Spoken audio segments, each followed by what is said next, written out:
Okay. There are many films, books, documentaries, and TV shows that are based around real-life happenings.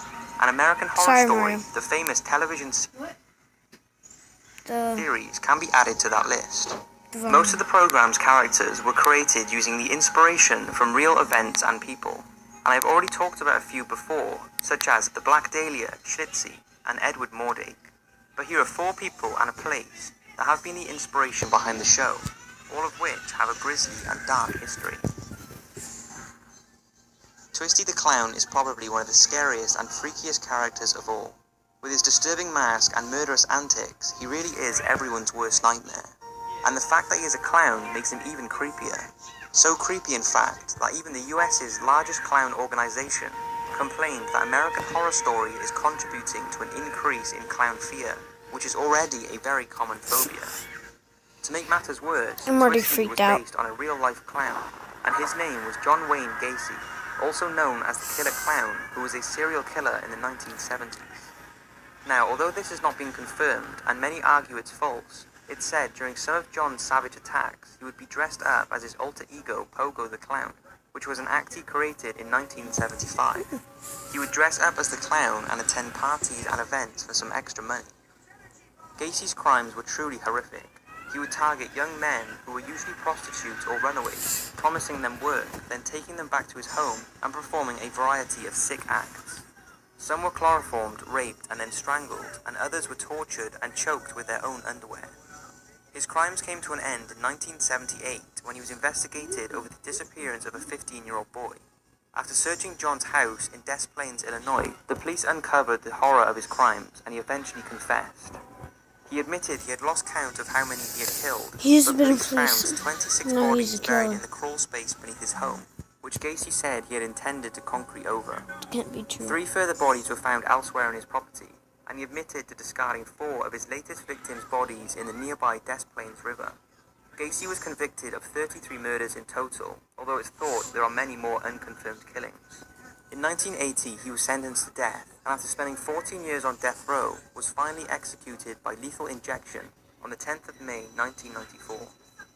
Gacy showed no remorse for his crimes, and whilst awaiting execution, he created many pieces of artwork, most of which included skulls and Disney characters. After his death, some of these were sold off, with perhaps the strangest being a self-portrait depicting a clown that he labelled Goodbye Pogo the Clown. So goodbye. Delphine LaLaurie.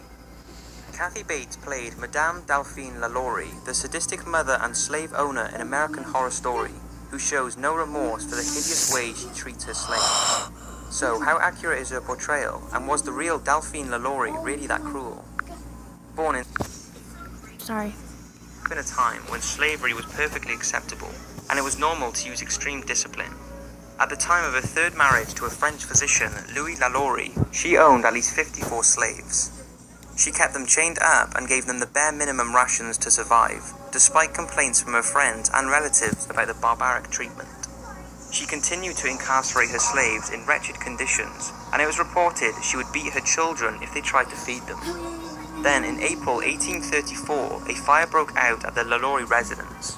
The fire was in the kitchen just below the slave quarters, and neighbors became concerned about the chained-up slaves being trapped and burned. After Delphine refused to hand over the keys to the slave quarters, the door was broken down. This is when they discovered the appalling conditions the poor slaves were living in. They were tightly chained together, and their bodies were covered in scars and open wounds. Apparently, 7 of the men were horribly mutilated and found suspended by their necks with their limbs stretched and torn. One of the men also had a gaping hole in his head that was apparently filled with worms. It's been said that the fire that led to the discovery of the slaves' barbaric conditions was deliberately started by a 70-year-old lady who was the cook, who was found chained to the stove by her ankle. She said she started the fire as a suicide attempt, as she feared she was going to be sent for punishment in one of the upper rooms, and said that any slave who entered this room was never seen again. Shortly after the discovery, the LaLaurie home was ambushed by angry locals, and Delphine fled and is thought to have lived out the rest of her days in Paris, where she died and was buried sometime in the 1840s, before being exhumed and reburied in the St. Louis Cemetery in New Orleans. although there is no actual record of her grave there. In the 1930s, a man found an old copper plaque in one of the alleys at the cemetery, and Delphine Lalaury's name was inscribed on it, stating her place of death was in Paris on the 7th of December 1842. Jimmy Darling. Jimmy Darling was a main character in the 4th season of Freak Show, and just a quick rundown of him: he is the illegitimate child of the bearded lady and the strongman. He has a condition called ectrodactyly, which means he has a deformed claw-like hand with digits missing, which earned him the stage name Lobster Boy. His deformities have been exploited all his life, with even his birth being a paid-for stage show. He is forced to perform in the Freak Show and can only dream of leading a normal life. But when some of his fellow performers are threatened, he viciously slits the throat of a policeman. His life spirals out of control when he is accused of being a mass murderer, and in a cruel twist, the lawyer trying to prove his innocence cuts off Jimmy's hands and sells them to the Museum of Curiosities. It's long been thought that Jimmy Darling was based on real-life ectrodactyly sufferer Grady Stiles Jr., who himself was a freak show performer called Lobster Boy, who was born in 1937. His deformity was more extreme than Jimmy, with both his fingers and feet fused together to form claw-like extremities. Grady was one of a long line of family members with the condition, who all travelled around the country performing circus acts, earning them a very good living. And although Grady did marry and father 4 children, 2 of which were also affected with the condition, he, much like Jimmy Darling, dreamed of a normal life. Unhappy with the way things were, he became very abusive to his family and turned into a chronic alcoholic.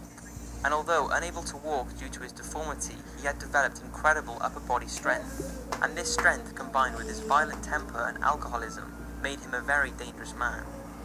Things took a more violent turn after his eldest daughter got engaged to a man who Grady did not approve of, so he shot him with a shotgun on the eve of their wedding and killed him.